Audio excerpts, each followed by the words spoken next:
Make Valentine's weekend unforgettable at Monona's Self-Discovery Weekend, February 14th through the 16th.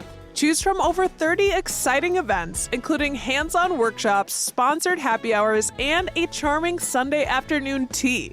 Perfect for couples, friends, or solo self-care. Create your own adventure with workshops in adventure, self-improvement, and skill building. Check the website for exclusive hotel discounts. Don't wait. Visit discovermonona.com and start planning your perfect weekend today. Want to make this winter your most memorable one yet?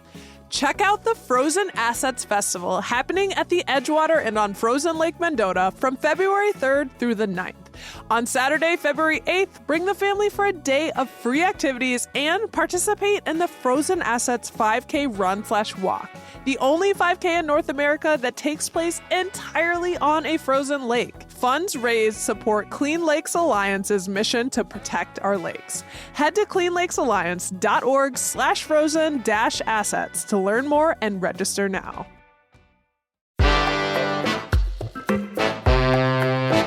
Today on CityCast Madison.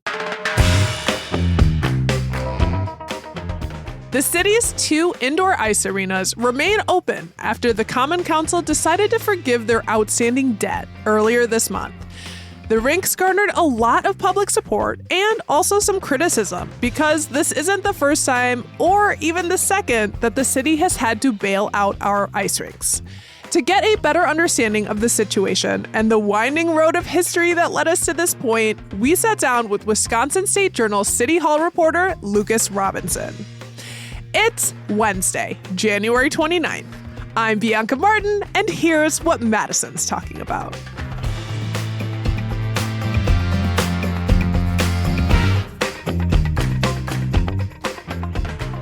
Hi, Lucas. Welcome to the pod.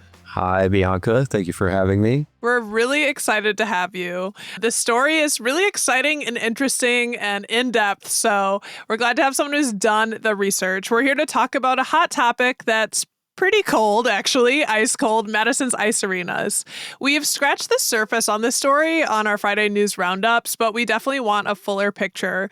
So the latest, recently City Council voted to forgive more than $1.5 million in debt that Madison Ice Inc. owes the city. Can you give us a breakdown of what exactly the city agreed to with this measure? Yeah, so earlier this month, the city council voted pretty overwhelmingly to do this deal with these ice arenas. It's actually pretty unprecedented in terms of the city has not quite done something like this before. So for people who don't know, the city has 2 ice arenas. There's the Hartmeyer Ice Arena on the east side on Commercial, and then there's the west side Madison Ice Arena on Forward, kind of by the Beltline.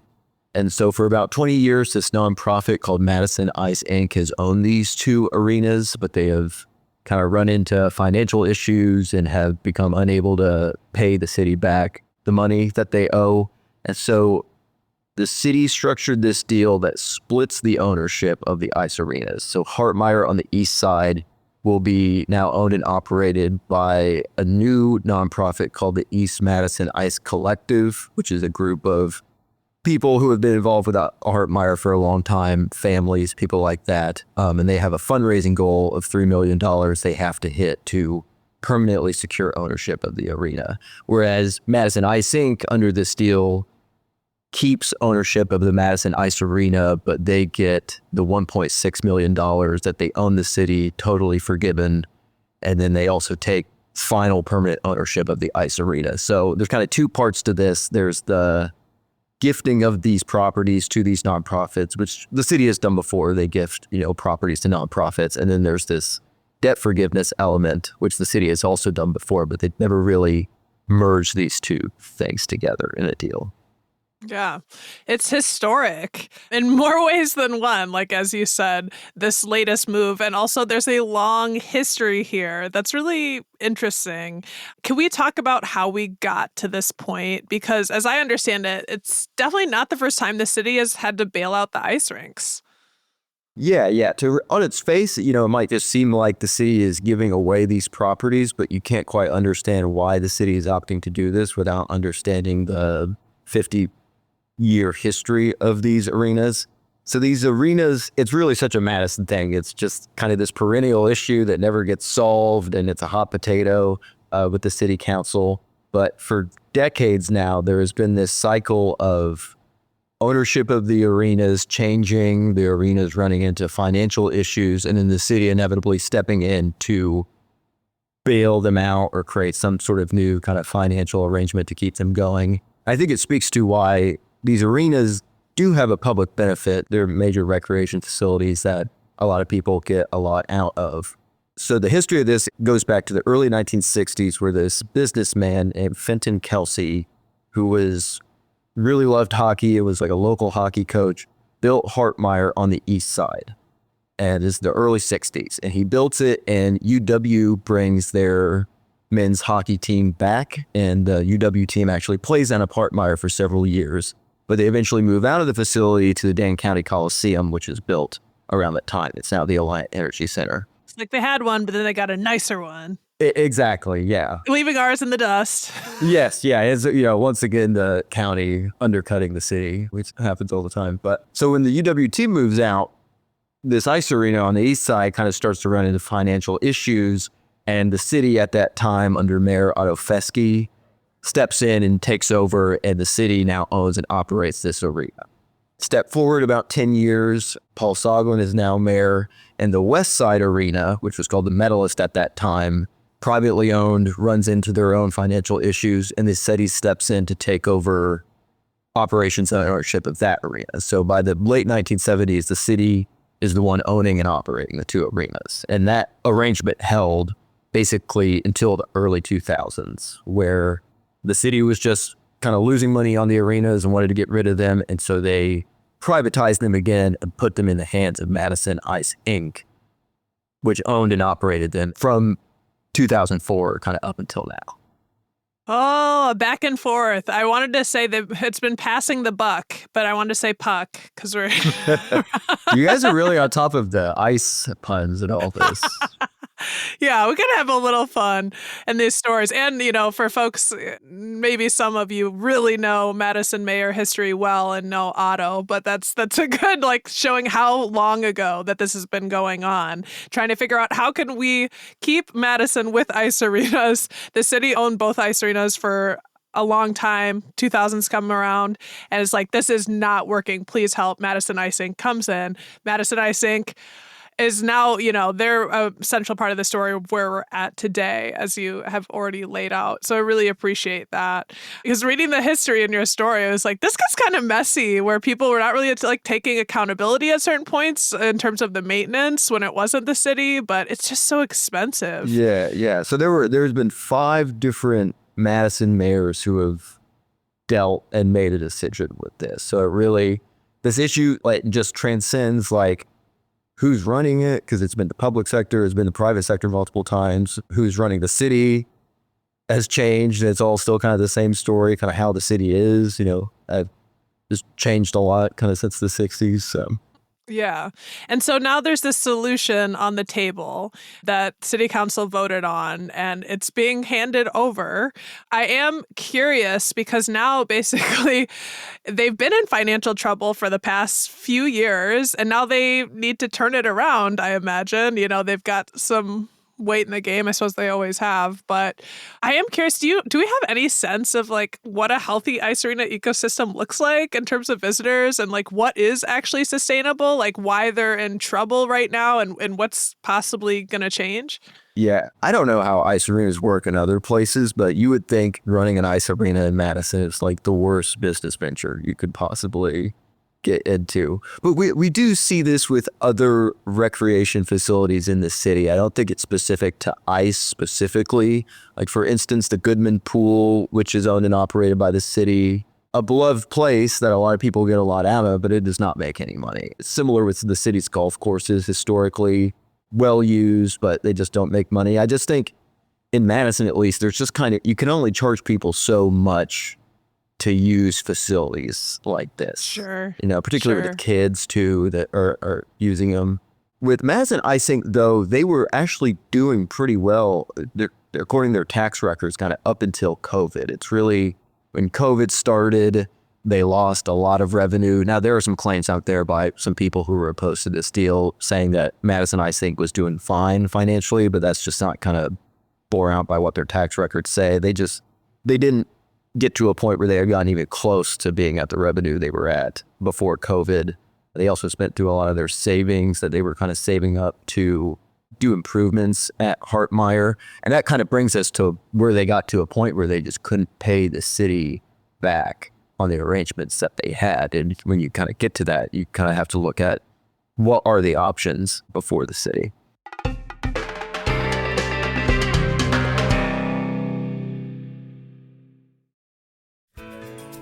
Birthdays, anniversaries, weddings, whatever the occasion, it just got a little more personal with meaningful photo gifts from Shutterfly. Add a silly photo to a gold-rimmed mug for your bestie. Put your sweet puppy on a cozy fleece blanket for your teen.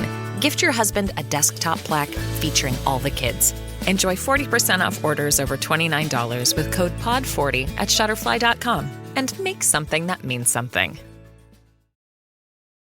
It looks like it's also pretty common for cities and cold weather climates to own their ice rinks from my research. But if they're a money pit, that's a big issue. I mean, given that Madison, like many cities in Dane County, we've had issues struggling to balance our budget. And I guess the question is it really a good idea for us to be forgiving more than $1 million in debt for these arenas? Yeah, definitely. And this one you kind of have to look at realistically what were the different options the city had. I guess they could do nothing, which is the status quo, which is obviously untenable because then you'd have this nonprofit that can't pay its debts. It can't really operate the arenas itself. And then so something's got to give, right? And so the city could have stepped in and taken back the properties because Madison, I think, had technically violated the land contract that they had with the city. So now the city owns the properties again. And what is it got to do? It can either own and operate them like it used to. And like you just pointed out. Yeah. Like it just anyone that follows the city's budget closely knows they do not have the money to own and operate an ice arena. I mean, the staffing at local libraries is, not built out in the way it should be. So doing a year-round facility like this, that's not going to happen. The more interesting option that the city had would have been to tear the ice arenas down and put affordable housing on them. Yeah. Which came up. And I can see where the appetite would be for that. And it was talked about when the council met about this. Alder John Yeager, who represents the West Side Ice Arena, it's in his district. He talked about when this first came before him, he was like, great, we're just going to land bank these properties and put affordable housing on them. But he kind of talked about his evolution of thinking on the subject once he started to learn about the arenas and the benefit and what people do get out of them. He changed his mind and decided to support this deal. Yeah, because community voices, they really showed out, I understand. Yeah, that council meeting was full of kids in hockey jerseys and going up to the mic and talking about what they get out of the arenas and their parents and all that. I think this deal was pretty much set in stone. Once it went to the council, it was going to pass, but it is hard to go against a bunch of children right in front of you, like asking to, and there's actually a funny quote from the 70s when Soglin was mayor, when they were buying the West Side Arena, and he was like, what is it going to take all these kids in their hockey uniforms coming in here to ask us to save it? And sure enough, decades later, that the did Mighty happen. Ducks roll in. Right. Yeah. Yeah, and I mean, looking at, I saw from your piece, and Alder Tag Evers said, the solution before us that, they went with requires no revenue commitment or additional cost to the city. Like the city's already in that debt hole with them, but for them to actually take it on themselves as, one of the alternatives would be, then they'd have to spend millions to keep it open and then plus capital improvements and all of that. So it seems like this solution that they're going with is to avoid taking on additional costs. Mm-hmm. I mean, even though there is this cyclical history of this kind of getting the buck passed, like you said, what is different this time is that for the first time since the mid-'60s, the city has no financial deal or loan or money it's shelling out to these arenas. So what was passed is a pretty big change from what existed before for decades. And then as far as the $1.5 million Madison Ice Inc. owed to the city, there's obviously talk of, the city's budget and like, should we be forgiving the money at a time like this? 1.6 million is not nothing, but even if Madison Ice Inc. had paid that back, that's not going to change at all what the city's long-term financial outlook looks like. The city's budget is hundreds of millions of dollars every year. So like that, it could have been done with it, but A, you weren't going to get it back, and B, it's just, not that much in the grand scheme of things. Right. It's really wild. And hearing that there's so much community support at this meeting and that's, swayed the outcome, that there's a lot of interest in keeping the arenas around, you'd think that they would maybe be doing better. I saw Madison Ice Inc. report that they serve about 400,000 to 450,000 people annually. I don't know if that's not enough, people for youth in high school, hockey, figure skaters, adult leagues, adaptive or disabled skaters learning to skate, visitors, there's all of this interest, but I'm afraid somehow 450,000 people was still not cutting it. I don't know what the outlook is for them. Yeah, and that's one of the kind of outstanding questions going forward, because you have Hartmeyer and you have like new management going in there, so on and so forth. But Madison Ice Inc. is still going to own this West Side arena. And whether maybe kind of without the obligations of having to run Hartmeyer too, they kind of, turn their financial situation around. It kind of remains to be seen. And that's, I think, the one, and it didn't get brought up much by city officials, is what is the plan for this nonprofit in this ice arena that they are still going to have? Mm-hmm. And I think it just gets back to what? Like, you charge people to use the public skating and all that. Like, how much money is that really going to make? And you hawk like hot dogs and soda to people like at the concession stand. Right. These are very complex facilities with a lot of maintenance needs, and they're, getting up there too. And all the staff that you have to pay. I can see why the money starts to not make sense and why it has historically. Will the city have any connection or responsibility to the rinks moving forward after this recent solution was accepted? So it's still kind of contingent on the East Madison Ice Collective that is now going to run Hartmeyer, them raising the $3 million.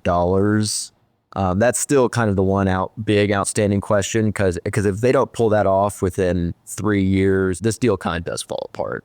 But if they do pull that off, the city is really for the first time free and clear of these arenas. And they do have, and this didn't exist before, there's a deed restriction on the arenas now. So let's say in 20 years, someone wants to sell one of the arenas to redevelop it, put like a multi-use development there or something, the city will be able to get paid some amount to release this deed restriction. So they've kind of baked in like these ice arenas, they're going to be ice arenas. And if you want to do anything else, you have to pay us. Okay.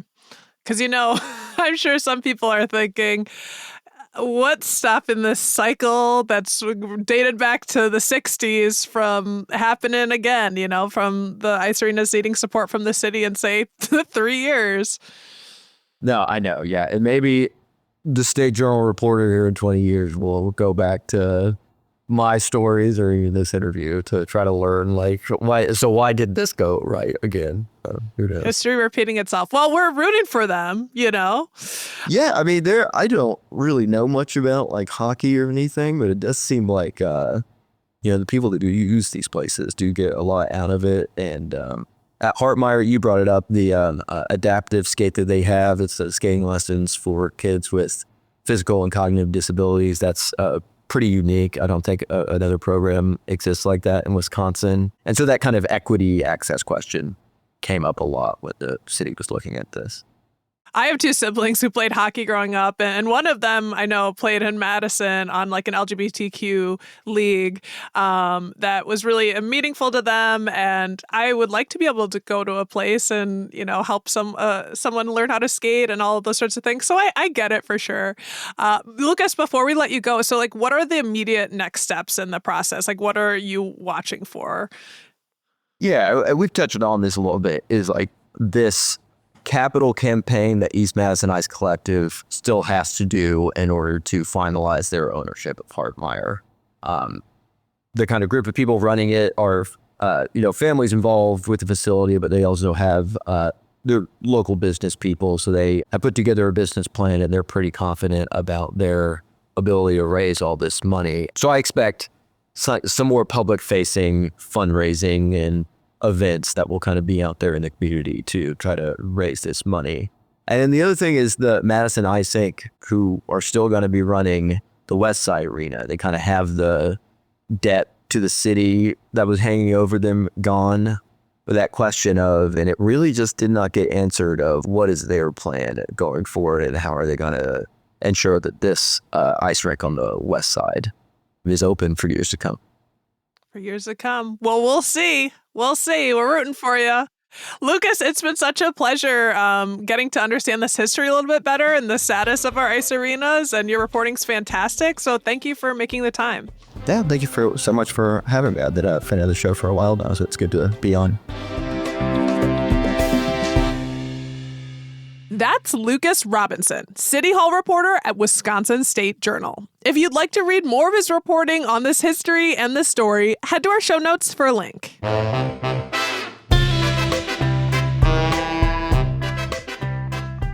That's all for today, here on CityCast Madison. I'm Bianca Martin, your host. If you enjoyed the show, why not share this episode with someone who loves hockey?